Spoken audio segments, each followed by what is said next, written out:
As we usually start our ear analysis, we will draw a grid on the ear and mark off the intersecting points of the ear where it crosses that grid. Now, underneath this ear, we have an additional ear. Let's change the opacity on the top level, and we will be able to see the ear underneath it.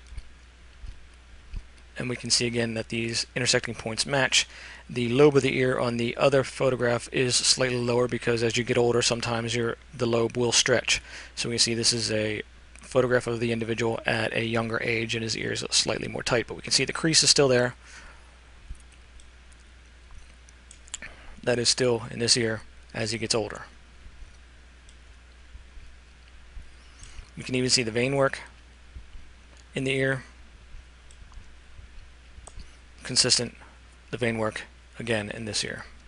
This ear being from a photograph that is from 2010. It's a digital photograph. This being from a black and white, probably Ilford paper. Now, who are these individuals? Well, before I tell you that, I want you to understand something about the history that we've been told. The history that's in our history books uses facts and information that was provided by these individuals.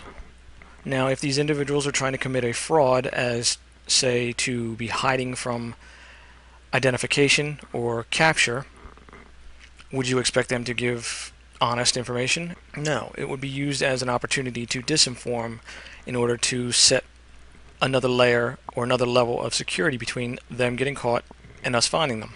Now, on top of that, what you're going to see here is something that was theorized many times, but we never really had the solid proof because we could never really tell because they were lying to us all the time and we couldn't really catch them on the lie. But now, since we have the ear analysis, we can clearly see that this person is that other person that we just had the image over top of. This top image belongs to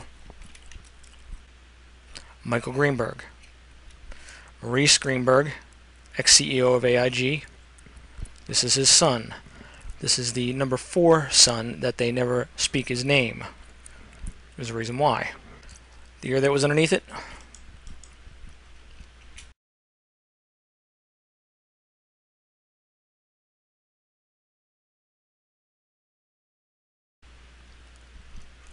Werner von Braun.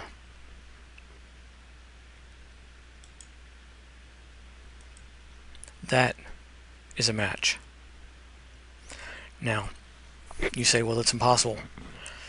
It's not impossible because what we're seeing here is a person, Michael Greenberg, playing the role of a Nazi for Disney. The individuals that we were shown to be the heads of the Nazi organization are not who they say they are. The Nazis did exist. There was a war. People died. That is true. But the individuals that we were shown in the propaganda films that Disney produced were actors. Hitler, as you watched my last video, you know, was being played by Kermit Roosevelt.